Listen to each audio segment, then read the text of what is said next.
حبايب قلبي طلاب الصف الاول الاعدادي، ابطالنا في كل مكان. اهلا بيكم ما بين السلاطين. معاكم مستر محمد المليجي، مدرس الدراسات الاجتماعيه والتاريخ بمحافظه الاسكندريه. جايين نعمل ايه النهارده يا بطلنا؟ جايين ناخدوا اقوى مراجعه ممكن تشوفها على امتحان الشهر اللي جاي.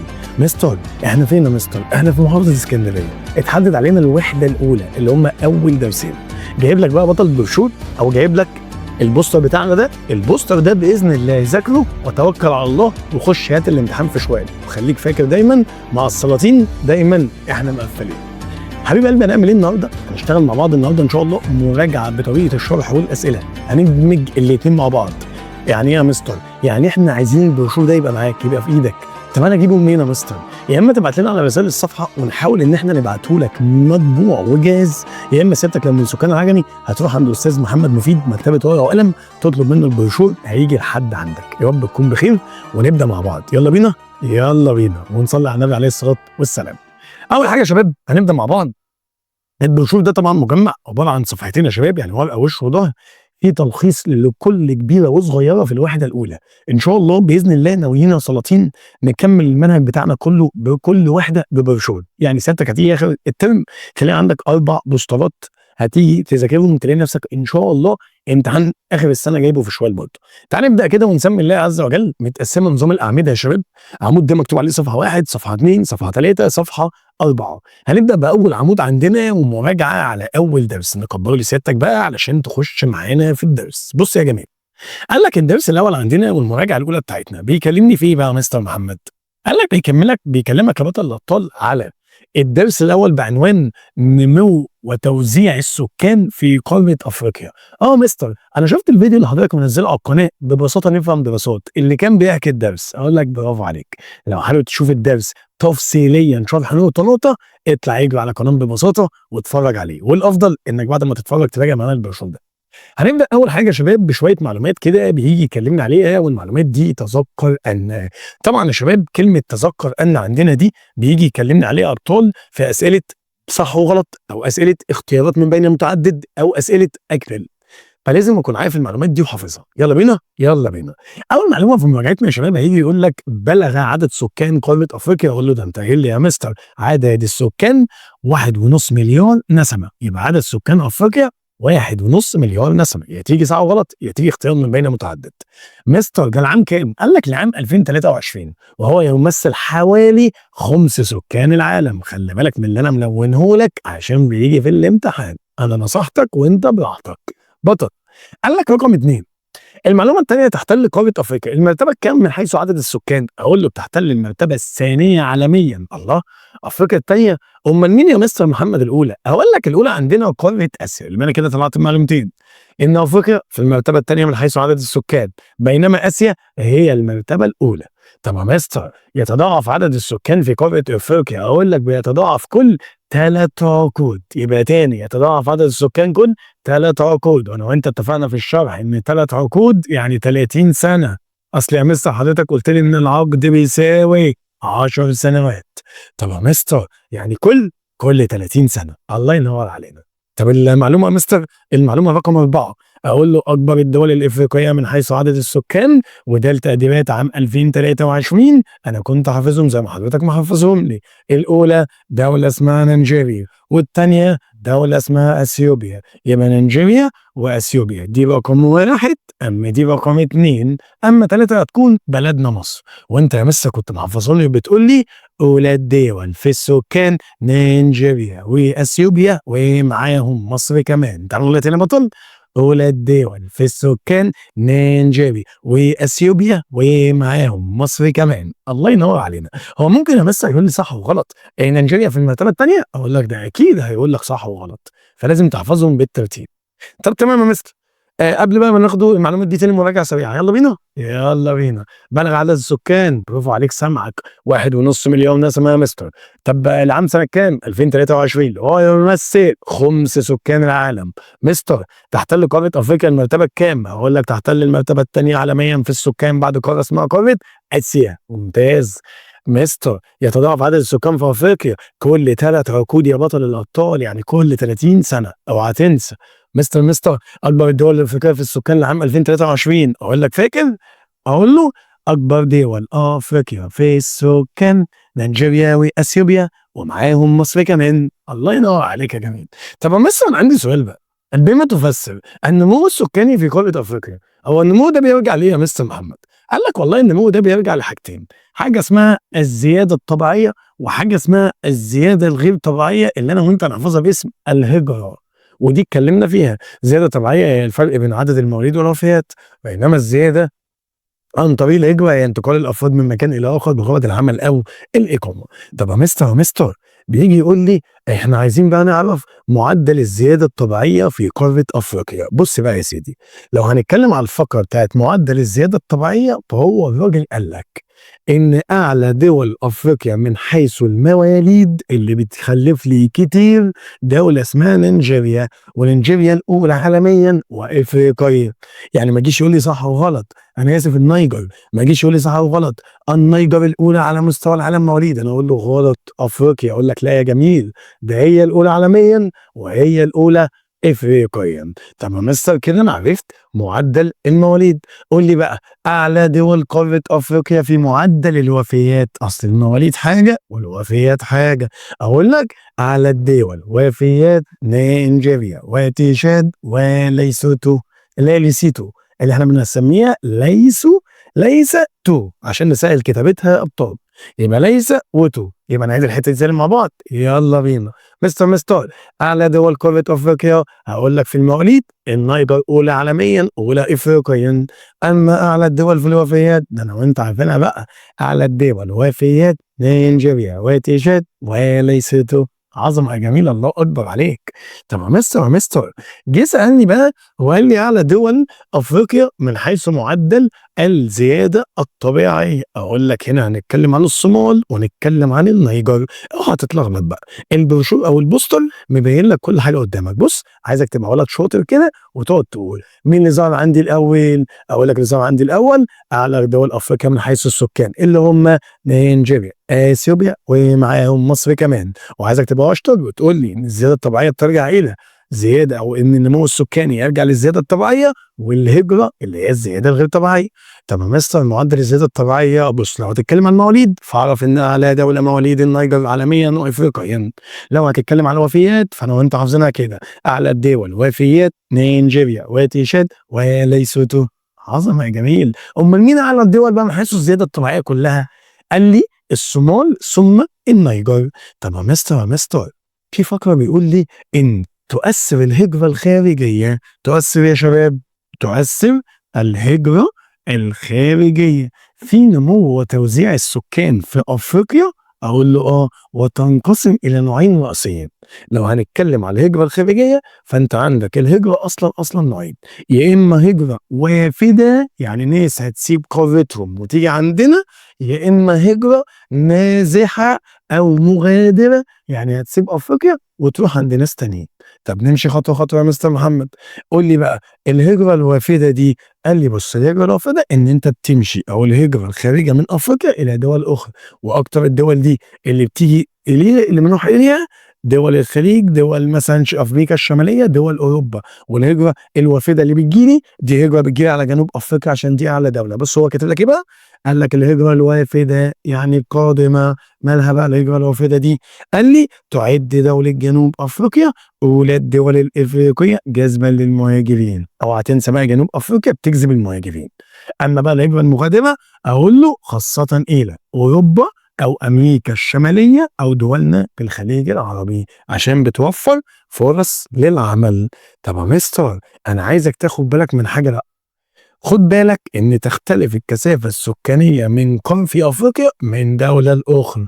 يعني لو قال لي صح وغلط أقول له صح، تختلف الكثافة السكانية من دولة إلى أخرى في أفريقيا من منطقة لأخرى داخل حدود الدولة. يعني في دولة بيبقى فيها كثافة سكانية كتير ودولة فيها كثافة سكانية قليلة، في دولة فيها نفسها محافظة كتيرة ومحافظة قليلة. طب ده يرجع لأسباب؟ قال لي طبعا ده يرجع إلى أسباب. طب تيجي نخش بقى على الفقرة التانية. بص يا سيدي، هنا بقى قال لك هنتكلم على معدل الكثافة السكانية. طالما قلت لي إن هي بتختلف من دولة لدولة ومن منطقة لأخرى يبقى لازم تعرف الحاجات اللي عندنا في مصر. اللي هي ايه بقى يا مستر؟ اول الحاجات اللي عندنا في افريقيا عامه. الراجل قال لك ان مناطق الكثافه السكانيه في افريقيا، قال لي عندي مناطق مرتفعه الكثافه، يعني الكثافه فيها كتير، فيها كثافه سكانيه كتيره جدا. زي ايه يا مستر؟ زي وادي النيل والدلتا في مصر. وادي النيل والدلتا في مصر منطقه كثافه سكانيه مرتفعه جدا، وهنعرف كمان شويه ليه. وعندي منطقه النيل الازرق في السودان برضه مرتفعه جدا.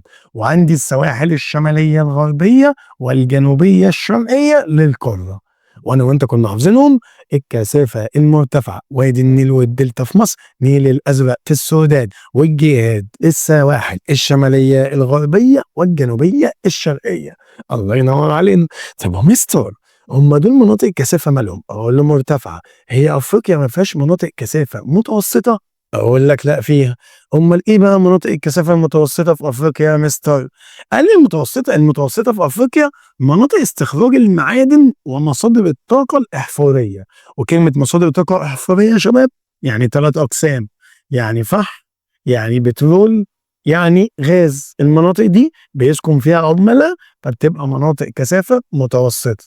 طب يا مستر فين تاني؟ قال لي بعض المناطق المرتفعة ذات المناخ المعتدل مثل هضبة الحبشة وهضبة البحيرات الاستوائية. يبقى أنا كده كونت فكرة: الكثافة المتوسطة استخراج المعادن ومصادر الطاقة الإحفورية، والمناطق المرتفعة ذات المناخ المعتدل مثل إيه يا مستر؟ مثل هضبة الحبشة وهضبة البحيرات الاستوائية. ولو جاء قال لي بما تفسر هضبة الحبشة أو البحيرات الاستوائية كثافة متوسطة، هقول لأنها مناطق مرتفعة ذات مناخ معتدل. جميل يا جميل. مستر، خلصنا الكثافة المرتفعة وخلصنا الكثافة المتوسطة، هو في منطقة كثافة منخفضة؟ قال لي مناطق الرعي والزراعة في نطاق السافانا والستبس. المنطقة اللي فيها رعي وزراعة سافانا وستبس دي بقى يا بطل الأبطال بتبقى مناطق كثافة منخفضة. يا مستر، هو في مناطق كثافة بقى نادرة؟ قال لي طبعا في مناطق كثافة يا شباب ما فيهاش سكان الا قليل جدا، ودي بقى مناطق الظروف المناخيه القاسيه، زي المناطق الصحراويه فيها قله ميه وقله نباتات وقله حاجات كتير، وزي مناطق المستنقعات اللي احنا خدناها الترم الاول في الغابات. خدنا مستنقعات السد، وخدنا مستنقعات غابات الاستوائيه المكشوفه، ومستنقعات البردي. كل الكلام دي ما بيعيش فيها ناس كتير، بتبقى نادره الكثافه. طب يا مستر، انا كده خدت مناطق الكثافه ومراجعه سريعه عليها كده يا مستر محمد. انت قلت لي بقى الكثافه السكانيه: الكثافه المرتفعه وادي النيل والدلتا في مصر، والنيل الازرق في السودان، والسواحل الشماليه الغربيه والجنوبيه الشرقيه. طب يا مستر، انت قلت لي الكثافه المتوسطه فين؟ استخراج المعادن ومصادر الطاقه الاحفوريه. وايه تاني يا مستر؟ المناطق المرتفعة ذات المناخ المعتدل، زي يا مستر هضبة حبشة والبحيرات الاستوائية. أما المنخفضة مناطق الرعي والزراعة في السافانا والستبس. طب يا مستر النادرة يا إما مناطق صحراوية يا إما مستنقعات. الله ينور علينا يا أبطال. طب مكملين يا مستر مراجعة الدرس الأول زي ما احنا، ولقيت الراجل بيقول لك من أكتر المدن الإفريقية اكتظاظا بالسكان، يعني مليانة سكان. مين بقى؟ قال لي والله مدينة لاجوس في نيجيريا ومدينة القاهرة بمصر، مناطق ومدن يا شباب مليانة سكان، فبنسميها مكتظة بالسكان. أفريقيا نيجيريا تبقى لاجوس، مدينة القاهرة هتبقى في مصر بلدنا. وكده يا مستر يبقى خلصنا فقرة الكثافة السكانية.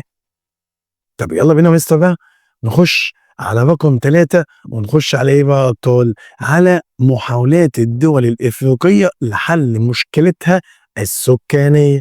ايه بقى يا مستر؟ هنعمل ايه عشان نحل المشكله السكانيه بتاعتنا يا بطل؟ بص بقى، قال لي الدول الافريقيه عشان تحل المشكله السكانيه بتاعتها قررت ان هي تشوف ايه اساس المشكله وتعالجها. هتعمل ايه بقى يا مستر محمد؟ قال لي واحد: وضع خطط لخفض معدل الزياده السكانيه. قال لي طالما مشكلتنا ان في سكان كتير وموارد قليله، طب ما تيجي نخفض الزياده السكانيه. طب هيعملوا كده ازاي يا مستر؟ قال لك يا بطل عن طريق: واحد، تنظيم الاسره وزياده الوعي باهميه الاسره الصغيره. ان انا ابتدي انظم الاسره وابتدي احدد المواليد واعمل وعي باهميه الاسره الصغيره. 2، رفع سن الزواج. نرفع يا ابطال سن الزواج ليه؟ او عن طريق ايه؟ وضع قوانين تجرم الزواج المبكر، اللي يتجوز جواز مبكر نقبض عليه ونسجنه كمان ونقول له انت ارتكبت جريمه. ورقم 3، الاهتمام بدعم المرأة اجتماعيا. نبتدي نوفر بقى يا مستر فرص للتعليم والرعاية الصحية للمرأة ونمكنها اقتصاديا، يعني نحاول نخليها تشتغل. طب وايه تاني يا مستر؟ قال لك اقامه العديد من المشروعات الاقتصاديه. طب نبني مشروعات اقتصاديه ليه يا مستر؟ لسد احتياجات السكان وانشاء مدن جديده عشان نوزع السكان في المدن الزحمه، وكمان نخفف الضغط على المناطق ذات الكثافه العاليه. يبقى ناخد الحته دي تاني. ايه محاولات الدول الافريقيه لحل مشاكلها الاقتصاديه السكانيه؟ اقول له 1، وضع الخطط لخفض معدل الزياده السكانيه. 2، رفع سن الزواج. 3، الاهتمام بدعم المرأة اجتماعيا. 4، إقامة العديد من المشروعات الاقتصادية.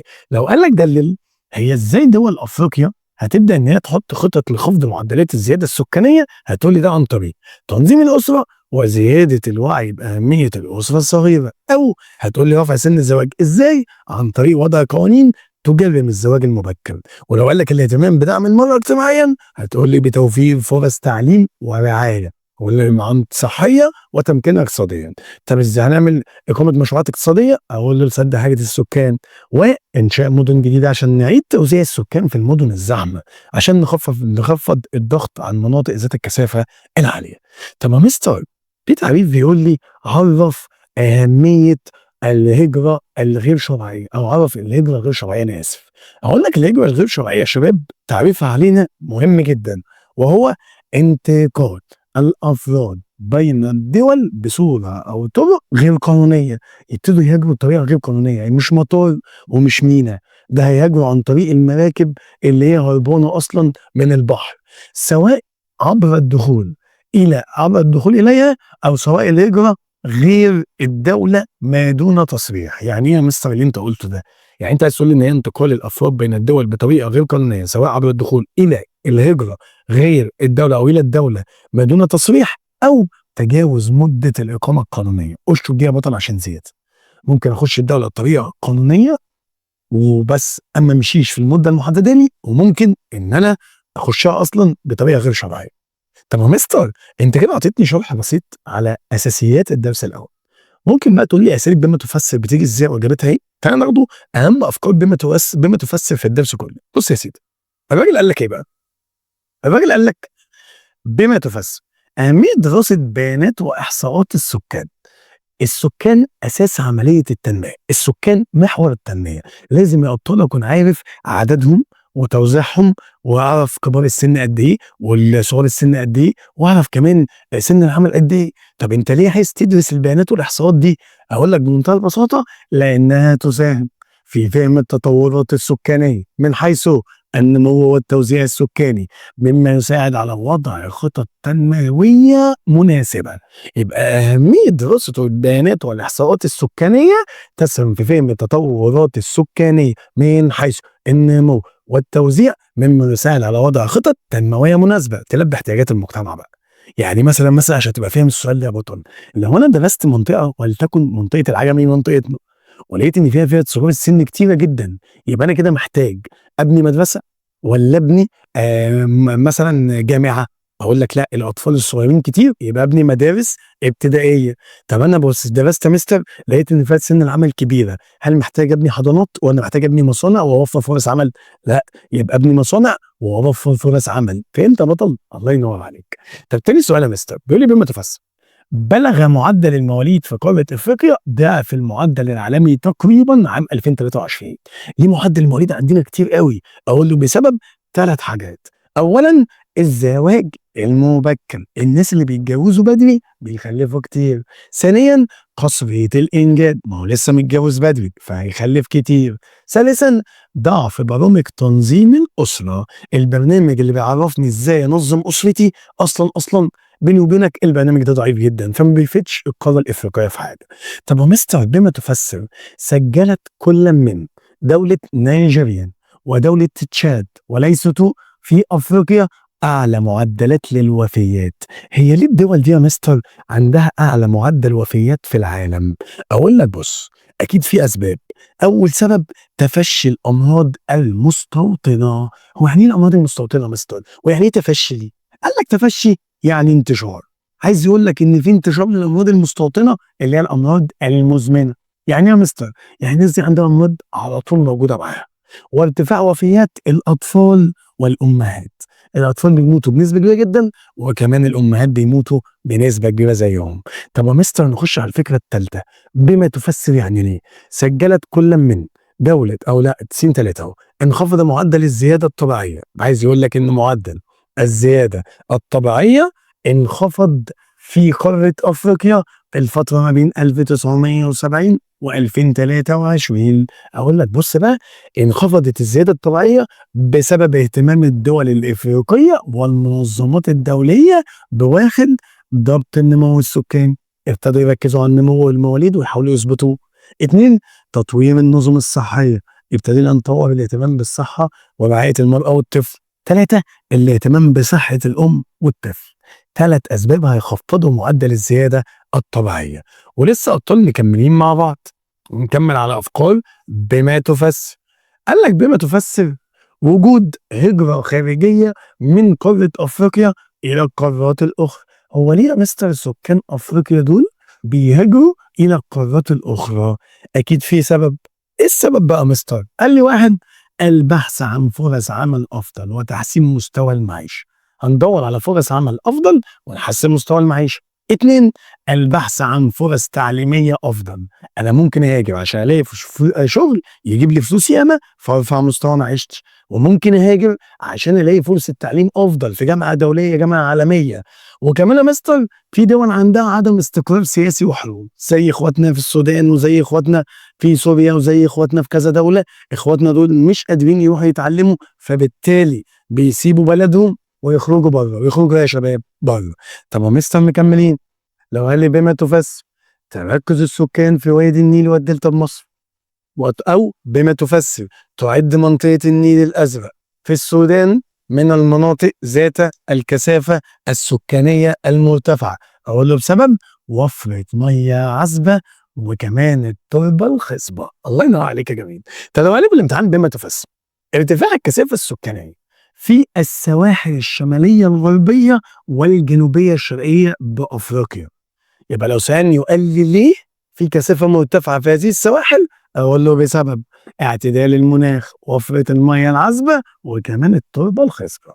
طب يا مستر لو قال لي في الامتحان بما تفسر ارتفاع. بما تفسر لو جه كلمني وقال لي بقى الفكرة اللي بعدها ندرة السكان دي المناطق الصحراوية بأفريقيا. ليه الصحراء يا مستر ما فيهاش سكان؟ أقول لك بسبب ندرة المياه العذبة والظروف المناخية السيئة. في مياه عذبة وفي ظروف مناخية سيئة، أو ما فيش مياه عذبة وفي ظروف مناخية سيئة فالسكان بيقلوا. طب السؤال اللي بعده ندرة السكان في مناطق المستنقعات بأفريقيا. أنت قلت لي إن المستنقعات ما فيهاش سكان، ليه بقى يا مستر؟ أقول لك بسبب صعوبة الحركة وقلة الأنشطة الاقتصادية وانتشار الأمراض. تخيل مستنقع، يعني المكان اللي احنا عايشين فيه مليان ميه، انا مش قادر امشي. عشان انت مش قادر تمشي بطل هتلاقي القصه اللي انا بقول لك عليها. طب يا مستر لو قال لي بما تفسر تعاني قاره افريقيا بشكل عام من مشكله سكانيه. ليه بقى يا بطل قاره افريقيا القاره بتاعتنا بتعاني من مشكله؟ اقول له بسبب زياده عدد السكان بشكل لا يتناسب مع معدلات النمو الاقتصادي. دول عدد سكانها مش قد فلوسها ونموها الاقتصادي فعايشه فقيره. رقم 2 سوء توزيع السكان داخل بعض الدول الإفريقية أو ارتفاع نسبة فئة صغار السن وهي فئة غير منتجة. اوعى تنسى يا بطل السؤال اللي انت مش عارف فكرته، ورقة وقلم يا قلبي من جوه وتقعد تحفظه معايا. طب يا مستر بنكمل بقى على نمط أسئلة ما النتائج. يعني ايه ما النتائج؟ يعني ايه اللي حصل؟ وما النتائج المترتبة على يترجم على طول يا بطل الأبطال إلى أدى ذلك إلى. ما النتائج المترتبة على زيادة الهجرة الغير شرعية من قارة أفريقيا إلى قارة أوروبا؟ إيه النتيجة لما أبنائنا في أفريقيا هيسيبوا أفريقيا ويهاجروا؟ أقول له أثر ذلك سلبا على الاستقرار وأمن الدول الأوروبية والدول الإفريقية كمان. طب ما النتائج المترتبة على ارتفاع الكثافة السكانية بمدينة لاجوس ومدينة القاهرة. لاجوس أو لاجوس في نيجيريا، لاجوس أو لاجوس في نيجيريا فيها كثافة سكانية كبيرة. أدى ذلك لإيه؟ أقول له أدى ذلك إلى الضغط على الموارد والخدمات في هذه المدن، مما يتطلب وضع خطط تنموية. عدد سكان كتير يضغطوا على الخدمة. مستر بالله عليك، أنا سمعت حتة الضغط على الخدمات دي وأنا مش عارفها أصلا. أقول لك يا حبيبي، المدينة اللي فيها كثافة سكانية كتير هتلاقي المدرسة أبسط حاجة اللي أنا وأنت بنروحها مع بعض. أنت بتروح مدرستك تقعد وسط 30 طالب، أنت قاعد في كثافة سكانية محترمة. طب لو انا مستر المدينه بتاعتي زحمه جدا، ال 30 يبقوا 60. طب لو زحمه جدا جدا، ال 60 يبقوا 120. متخيل فصل فيه 120 طالب؟ يبقى كثافه سكانيه كتيره، يبقى ده الضغط على الخدمه التعليميه. طب نخش على الفكره اللي بعدها. ما النتائج المترتبه على، بص يا سيدي بقى، قال لك ما النتائج المترتبه على زياده عدد سكان بشكل لا يتناسب مع معدلات النمو الاقتصادي. اقول له ده يؤدي الى واحد، اوعى تنسى بقى، الضغط على الخدمات اللي انا لسه شرحها لك. اتنين، زياده استهلاك الموارد الطبيعيه مثل المياه العذبه والطاقه والارض الزراعيه، وبالتالي نقص نصيب الفرد منها، مما يهدد تحقيق الامن الغذائي والمائي لهذه القاره. عايز يقول لك لما يزيد السكان بشكل لا يتناسب مع معدلات النمو، ده هيؤدي ضغط على الخدمات وزياده استهلاك مواد طبيعيه زي الميه العذبه وزي الطاقه والارض الزراعيه، وده بالتالي هيعمل نقص من نصيب الفرد من هذه الموارد، فيؤدي الى تعرضنا لعدم تحقيق الامن الغذائي والامن المائي في القاره. الله ينور علينا يا ابطال. وكده يبقى خلصنا الصفحه الاولى وفصلنا كل نقطه فيها. خش بقى على الصفحه الثانيه في البوستر بتاعنا او البروشور بتاعنا. واول حاجه في العمود الاول اسئله دلل على الدرس الاول. يقول لك دلل. تعرض الافارقه، تعرض يا شباب الافارقه يعني الناس الذين ينتمون لقاره افريقيا، تعرض الافارقه المهاجرين بطريقه غير شرعيه للكثير من المخاطر. انا راجل عملت هجره غير شرعيه وانا من قاره افريقيا، هيحصل لي إيه يا مستر؟ وكلمه دلل لو مش بتعرف تحلها، دي معناها ازاي يا شباب، او دلل، او هات دليل. بيقول لك اثبت ان الافارقه بيتعرضوا لاخطار، او ازاي الافارقه بيتعرضوا لاخطار. هتقول له الاجابه دايما تبدا بحيث. حيث يتعرضون للغرق في البحر او الاستغلال المادي او الاستغلال النفسي والحرمان من حقوقهم في الدول التي يهاجرون اليها. يا اما يغرق، يا اما يتم استغلاله، يا اما لو وصل يتم حرمانه من حقوقه. يعني المواطن لو هيشتغل هناك من الدولة دي ب5 6000 دولار، الراجل بتاعنا هنا عشان نهايه غير شرعي هياخد 1000 أو 2000 بالعافية، يبقى تم استغلاله. الراجل محروم من حق كتير جدا من حقوقه. السؤال التاني دلل. هيجي يقول لك دلل. تتعدد المناطق ذات الكثافة السكانية المرتفعة داخل قارة أفريقيا. في مناطق كثافة مرتفعة كتير جوه أفريقيا. أقول له حيث يرتفع الكثافة السكانية في وادي النيل والدلتا في مصر، ومنطقة النيل الأزرق في السودان. حدد معايا بقى الكثافة المرتفعة: وادي النيل والدلتا في مصر، النيل الأزرق في السودان، والسواحل الشمالية الغربية والجنوبية الشرقية للقارة. الله ينور علينا. طب السؤال اللي بعده، دلل يا مستر. بيقول لي تسعى الدول الإفريقية لخفض معدلات الزيادة السكانية بها. هي ازاي الدول الإفريقية بتخفض زيادتها السكانية؟ أقول له حيث تقوم بوضع خطط لتنظيم الأسرة وزيادة الوعي بأهمية الأسرة الصغيرة ورفع سن الزواج ووضع قوانين تجرم الزواج المبكر. طب لو قال لك يا بطل دلل، لو قال لي مستر دلل، يمثل إنشاء المدن الجديدة أحد الحلول السكانية بأفريقيا. هو إزاي المدن الجديدة يا مستر محمد هتعمل لي حل لمشكلة السكان الزيادة في المدن الإفريقية؟ هقول لك حيث يساعد إنشاء المدن الجديدة في إعادة توزيع السكان وتخفيف الضغط على المناطق ذات الكثافة السكانية العالية. يعني لو عندي مدينة القاهرة كبيرة جدا وزحمة جدا وكثافة كتيرة جدا، ده الرئيس عبد الفتاح السيسي أو الإدارة المصرية بنوا جنبها مدينة جديدة اسمها العاصمة الإدارية الجديدة، عشان يسحب الكثافة الزيادة يخليها في المكان الجديد، فيبقى المدينة بتاعت القاهرة عدد سكانها معقول والعاصمة الإدارية عدد سكانها معقول. يبقى وجود العاصمة الإدارية خفف الضغط على المدن المصرية. الله ينور عليك يا شباب. طب بص يا مستر، بصراحة بقى أنا بعرف أحل كل أسئلة بما تفسر، وكل أسئلة ما النتائج. باجي يا مستر عند أسئلة ما لها علاقة باحس إن أنا مش فاهم حاجة أصلًا، حبيب قلبي، جبت لك نماذج لأسئلة ما لها علاقة على الدرس الأول، خلّي بالك منها بقى. الراجل قال لك ما لها علاقة بين، يعني بيجيب لك جزء بنسميه أ وهو موارد المَيّة، وجزء تاني التوزيع السكاني بقارة أفريقيا بنسميه ب. قال لي أ اللي هو موارد المَيّة، وب التوزيع السكاني بالقارة. إيه العلاقة بين الاتنين يا مستر؟ قال لك يتركز السكان بالمناطق التي يتوفر بها المَيّة العذبة. يعني هو الراجل بيقول لك العلاقة بين المَيّة وبين التوزيع السكاني، هاقول له إن السكان بيتركزوا في المناطق اللي فيها مَيّة عذبة. اديني أمثلة من القارة بقى، أقول لك تعالَ لي، وادي النيل والدلتا في مصر، نيل الأزرق بالسودان، ده فيه مَيّة عذبة عشان كده فيها سكان. وكمان على السواحل الشمالية الغربية والجنوبية الشرقية للقارة عشان فيها مياه الأمطار. بيقل السكان. يقل السكان بتركيز السكان في المناطق نادرة المطر. السكان بيقل تركيزهم في المنطقة نادرة المطر زي المناطق الصحراوية. باللغة العامية المية بتأثر على توزيع السكان. في مية زي وادي النيل والنيل الأزرق والسواحل في سكان، مفيش مية زي الصحراء مفيش سكان. فهمت يا بطل؟ عظمة. طب يلا نطبق اللي احنا خدناه ده في السؤال التاني بقى. السؤال التاني بيقول لي إيه يا مستر؟ بيقول لك يا بطل، بيقول لك في السؤال التاني نسبة صغار السن والمشكلة السكانية بقارة أفريقيا. بيقول لي بقى نسبة صغار السن والمشكلة السكانية بقارة أفريقيا. أقول لك بص بقى، يعد ارتفاع نسبة فئة صغار السن ده أحد أسباب المشكلة السكانية. يعني عايز أقول لك لما النسبة دي ترتفع يعني حصل لها ارتفاع، المشكلة هنا تظهر وتزيد في قارة أفريقيا، لأنها فئة غير منتجة، ما بتشتغلش ما بتنتجش، وتحتاج إلى توفير احتياجاتها الأساسية من الغذاء والمية بالإضافة إلى الخدمات الصحية والتعليمية. يعني فئة مش بتنتج ومحتاجة مية ومحتاجة غذاء ومحتاجة رعاية تعليمية ومحتاجة رعاية صحية. الله ينور علينا. طب يا مستر الفكرة اللي بعدها ما العلاقة؟ ما العلاقة بين الزواج المبكر والنمو السكاني في قارة أفريقيا؟ أقول له والله يعد الزواج المبكر أحد أسباب زيادة معدل المواليد. ده الزواج المبكر ده أحد أسباب زيادة معدل المواليد في أفريقيا، لأن هو قال لي الزواج المبكر يبقى ده أ.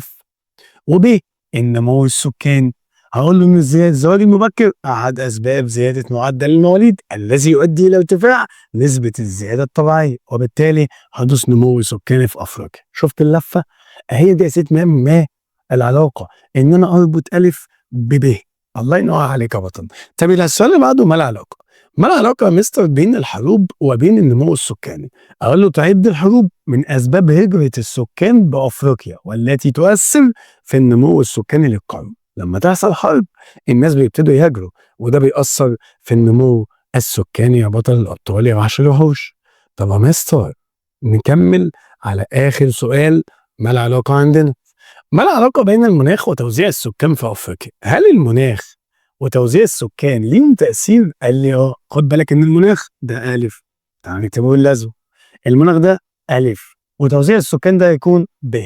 طب ما يلا يا مستر بص يا سيدي بقى، الراجل قال لك بمنتهى البساطة يؤثر المناخ في توزيع السكان في قارة أفريقيا. فمثلا ترتفع الكثافة السكانية في السواحل الشمالية الغربية والجنوبية الشرقية، وتتوسط الكثافة السكانية في المناطق المرتفعة مثل هضبة الحبشة وهضبة البحيرات الاستوائية بسبب المناخ المعتدل. يعني عايز يقول لك ان الشمال الغربي والجنوب الشرقي مناخ معتدل فتزداد الكثافه. المناطق المرتفعه زي هضبه الحبشه وهضبه البحيرات الاستوائيه كثافه متوسطه لاعتدال المناخ، بينما يندر السكان في المناطق الصحراويه بسبب الظروف المناخيه السيئه عشان الظروف وحشه. وكده بطل يبقى انت فرمت الدرس الاول وفصصت سؤال سؤال معلومه معلومه بما تفسر من النتائج ما العلاقه.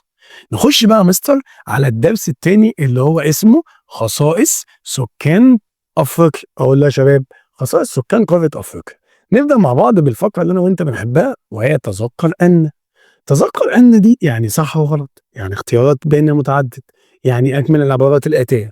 فالراجل قال لك تذكر ان تمثل خصائص السكان احد العوامل الرئيسيه التي تحدد قوه او ضعف القاره. اوعى تنسى بقى خصائص السكان يا باين لنا ان القاره قويه يا اما القاره ضعيفه. طب اتنين، اقول له تتنوع خصائص السكان في قاره افريقيا من حيث بقى: واحد التركيب النوعي، 2 التركيب اللغوي، 3 الخصائص الصحية، 4 التركيب العمري، 5 خصائص تعليمية، 6 تركيب اقتصادي، وآخر حاجة الخصائص الثقافية، ودي اللي احنا هناخدها مع بعض واحدة واحدة. طب ما تقول لي يا مستر التركيب النوعي ماله ده بقى؟ قال لك التركيب النوعي يا بطل الأبطال لسكان قارة أفريقيا، احفظ الكلمة دي، يتسم بالتوازن النسبي. يعني إيه يا مستر؟ يعني الذكور والإناث فيهم توازن نسبي. يلا ده نسبة الإناث 50.1%، أما نسبة الذكور هتبقى 49.9 يا مستر. ده تقريبا قد بعض، شفت؟ تقريبا قد بعض، يبقى ده اسمه توازن نسبي. طب يا مستر التركيب العمري، قال لي التركيب العمري ما يضم 3 فئات عمرية كالتالي. بص بقى، التركيب العمري فئة صغار السن، دي من 0 ل 14 سنة، 40% من إجمالي سكان القارة، يعني عن نصف سكان العالم لعام 2024. فأنا حافظها كده، فئة صغار السن من 0 ل 14 دي الطبقة العريضة أكتر من 40%. أما سن العمل 15 ل 64 وتزيد عن نصف السكان. أما بقى فئة كبار السن 65 عام فأكثر حتى الوفاة، نسبتهم 3% من إجمالي سكان أفريقيا. ولو أنت شفت الحصة بتاعتنا وحفظتها من على اليوتيوب قناة ببساطة نفهم ببساطة، كنت هتلاقي إن بنقول إيه؟ بنقول له فئة صغار السن من 0 ل 14 دي الطبقة العريضة. أما سن العامل 15 إلى 64 والنسبة أكتر من 50. أما كبار السن من 65 لرب العالمين والنسبة هي 3%. عظمة بطل الأبطال. طب نكمل فقرة تذكر أن. قال لي تذكر أن تعد قارة أفريقيا. تعد إيه بقى يا مستر؟ بص يا بطل، قال لي تعد قارة أفريقيا أعلى قارات العالم في عمالة الأطفال. اوعى تنسى بقى، أكتر قارة بتشغل أطفال هي قارة أفريقيا. ومن أولى الدول عالميا وأفريقيا في عمالة الأطفال هتبقى دولة إريتريا، ثم الصومالي، ثم الكونغو الديمقراطية. وأنا عايزك تحفظهم زيي وتقول له أولى الدول في عمالة الأطفال إريتريا والصومال والكونغو الديمقراطية. تاني، أولى الدول في العمالة إريتريا والصومال والكونغو الديمقراطية. احفظهم على إيدك كده، إريتريا والصومال والكونغو الديمقراطية. عظمة يا بطل.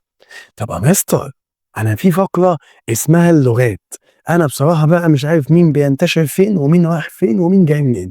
رتبنا لك في سطرين صغيرين كده. بنقول له اللغه العربيه اللي دي تنتشر في شمال افريقيا، اللي هي الدول العربيه بتاعتنا، مصر وليبيا وتونس والجزائر والمغرب والكلام ده. اما اللغه الانجليزيه تنتشر في جنوب افريقيا. اما يا مستر اللغه السواحليه تنتشر في شرق افريقيا. اما يا مستر لغه الهوسة ولغة المندي، الهسة والمندي، قال لي الهسة والمندي تنتشر غرب أفريقيا. أما اللغة الفرنسية أقول له تنتشر في بعض دول غرب ووسط أفريقيا، رواندا والكاميرون. ولو أنت حضرت معانا الدرس في السنتر أو في حصة بقناة ببساطة نفهم دراسات كنا بنقول له كده، أقول له أشهر اللغات اللغة العربية موجودة شمالية، واللغة السواحلية منتشرة شرقية، واللغة الإنجليزية في جنوب أفريقيا هسة مندي غرب إفريقيا، واللغة الفرنسية غرب وسط إفريقيا مثل رواندا وكاميرون. حبيب قلبي والله ما في أبسط منها. يلا بينا نخش على الجزء اللي بعده. قال لي بقى مستر بعد ما خلصنا القصة دي هندخل بقى على الفقرة اللي بعدها. ايه الفقرة اللي بعدها؟ بص يا بطل بقى، الراجل قال لك تبلغ نسبة الغير ملتحقين بالتعليم، الغير ملتحقين بالمراحل التعليمية المختلفة لدول جنوب الصحراء، يعني دول جنوب الصحراء اللي هي جنوب أفريقيا، هتبلغ ضعف نظيرتها بكل من دول شمال أفريقيا والعالم. يعني عايز يقول لك إن غير الملتحقين اللي هم مش متعلمين في جنوب الصحراء اللي هي دول جنوب أفريقيا نسبتهم ضعف يا مستر، ضعف الدول اللي شمال افريقيا والعالم. طب يا مستر تتمثل الدول الافريقيه التي احرزت تقدما في الوصول بالتعليم الابتدائي الى مستوى يقارب الاستيعاب لكل التلاميذ، يعني باللغه العاميه في دول استطاعت تعلم كل التلاميذ في الابتدائي. الاولى بلدنا مصر، الثانيه تونس، الثالثه جنوب أفريقيا. يعني إيه يا مستر؟ يعني أقول له كده دول استوعبت التلاميذ في الابتدائية مصر وتونس وجنوب أفريقيا، مصر وتونس وجنوب أفريقيا. طب يا مستر كمل معايا الراجل قال لي تتميز الثقافة الإفريقية بتنوعها. يبقى تتميز الثقافة الإفريقية بتنوعها وعمقها التاريخي الذي يمتد لآلاف السنين. أقول له صح، ده احنا عندنا هنا فنون وعندنا حرف تراثية وعندنا أكلات شعبية وعندنا لغات وعندنا ملابس وعندنا عادات وتقاليد تمتد لآلاف السنين. طب يا مستر شوية تعريفات كده عايزين نعرفهم والنبي. أول تعريف عندنا الهرم السكاني، فاكر كنا بنسمعه إزاي؟ الهرم السكاني هو رسم بياني، تاني يا شباب، الهرم السكاني هو رسم بياني بيوضح.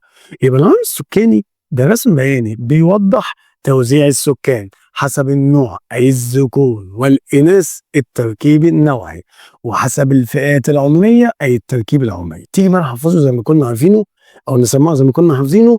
الهرم السكاني هو رسم بياني بيوضح توزيع السكان حسب النوع أي ذكور أو إناث أي التركيب العمري، حسب الفئات العمرية يعني التركيب العمري، يبقى هنا النوعي وهنا العمري. طب يا مستر تمام قوي الكلام ده، قول لي بقى بعد إذنك إيه التركيب الاقتصادي ده؟ قال لك بص يا سيدي، قال لك الراجل إن التركيب الاقتصادي تصنيف السكان وفقا للنشاط الاقتصادي الذي يمارسونه. يبقى التركيب الاقتصادي هنصنف السكان حسب التركيب الاقتصادي او حسب الايه، حسب النشاط الاقتصادي اللي هيكونوا بيمارسوه او بيشتغلوه. اما بقى يا مستر لو قال لي من هو، فانا عندي واحد اسمه ويلي قال لي عندي واحد اسمه يا شباب المؤرخ طبعا او الروائي النيجيري، الروائي النيجيري اسمه ويلي سونيكا. ويلي سونيكا يا شباب، ويلي سونيكا ده روائي نيجيري اول كاتب افريقي يفوز بجائزة نوبل في الادب عام 1986. عيد الحته دي تاني، ويلي سونيكا. قال لي ويلي سونيكا روائي نيجيري اول كاتب افريقي يفوز بجائزة نوبل في الادب عام 1986، واشتهر بالدفاع عن الهوية والثقافة الإفريقية وحمايتها من تأثير الاستعمار. أما الراجل التاني اللي فاز بجائزة نوبل فكان الراجل المحترم بتاعنا المصري الأديب نجيب محفوظ. قال لك نجيب محفوظ أديب مصري حصل على جائزة نوبل في الأدب عام 1988، ولي سوناكا 1986، أما نجيب محفوظ 1988. مستر كده انا خلصت المعلومات الاساسيه، يلا نخش على طريقه الاسئله بتاعتنا. اول سؤال اسئله هتجيلي بما تفسر. بص بقى يا سيدي، قال لك بما تفسر اختلاف نسبة التركيب النوعي من دولة لأخرى في أفريقيا. ليه التركيب النوعي بيختلف؟ أقول له بسبب عدة عوامل، ومنها الهجرة وارتفاع معدلات الوفيات بين الذكور عن الإناث. الذكور بيموتوا أكتر من الإناث. طب لو قال لي بما تفسر اتساع قاعدة الهرم السكاني بأفريقيا، أقول له بسبب ارتفاع معدل المواليد، عشان القاعدة بتاعت الهرم كبيرة قوي بسبب ارتفاع معدل المواليد. ومكملين يا أبطال، هيسألني سؤال ويقول لي مكملين على أسئلة بما تفسر. الراجل هيقول لك بما تفسر من المتوقع أن تتناقص نسبة صغار السن في أفريقيا عام 2050. أقول له بسبب برامج تنظيم الأسرة ورعاية صحة المرأة. يعني لما ينظموا الأسرة في 2050 نوصل لدرجة عالية هيقل نسبة صغار السن، وكمان هنهتم برعاية صحة المرأة الإفريقية. طب لو قالك بما تفسر تمر قارة أفريقيا بالمرحلة الثانية من نظرية التحول الديموغرافي، أقول له بسبب ارتفاع معدل المواليد وانخفاض معدل الوفيات. بالنسبة للنظرية دي يا شباب احنا شرحناها جزء وحتة حتة، وكنا بنقول عليها نظرية التحول الديموغرافي. قلنا المرحلة الثانية ارتفاع المواليد وانخفاض الوفيات، أما المرحلة الثالثة من النظرية انخفاض المواليد انخفاض الوفيات. عظمة بطل. طب يا مستر هيجي ثاني يقول لي بما تفسر من المتوقع ارتفاع نسبة فئة صغار السن. فئة صغار السن مرتفعة في أفريقيا بحلول عام 2050، أقول له بسبب تحسين الرعاية الصحية. طب لو قال لي بما تفسر انتشار مشكلة عمالة الأطفال بأفريقيا. هي ليه عمالة الأطفال مرتفعة جدا في أفريقيا؟ أقول له بسبب ارتفاع معدلات الفقر، وبسبب عدم الاستقرار السياسي في بعض الدول الإفريقية، وبسبب انخفاض معدل القيد بالتعليم. أسر فقيرة بتشغل ولادها، أسر ما عندهاش استقرار سياسي في بعض الدول القارة، عشان كده يا شباب بيحصل انخفاض في معدل القيد بالتعليم.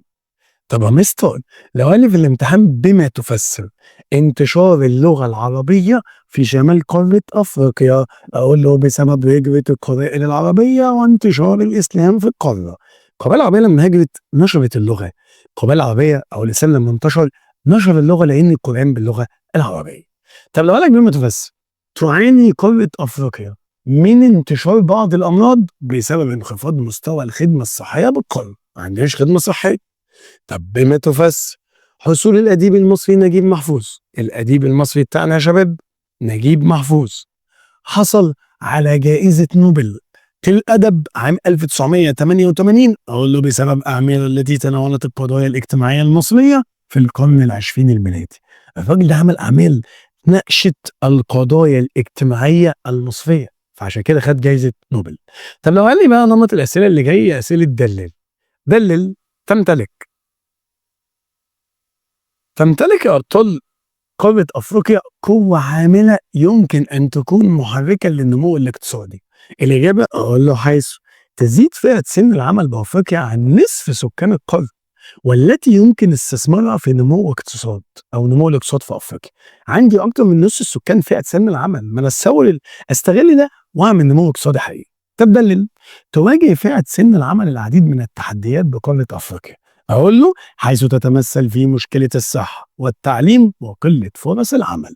طب لو الراجل قال لك دلل تنوع الأنشطة الاقتصادية التي يمارسها سكان القارة الإفريقية، أقول لك حيث يعمل بالزراعة نحو نصف القوى العاملة، ويعمل بالصناعة 13.6 من إجمالي القوى العاملة، ويعمل بباقي القوى العاملة بالأنشطة الاقتصادية الأخرى مثل التجارة، الخدمة التعليمية، الصحية، السياحية، الأمنية وغيرها. طب يا مستر، الراجل بيسألني بيقول لي دلل تعد قارة إفريقيا أعلى قارات العالم من حيث عبالة الأطفال، أقول له حيث يعمل طفل من بين كل 5 أطفال في الرعي أو الزراعة أو الصناعة، ويستغل بعضهم في الأعمال العسكرية. يبقى بعضهم بيستغل في الأعمال اللي هي شباب العسكرية.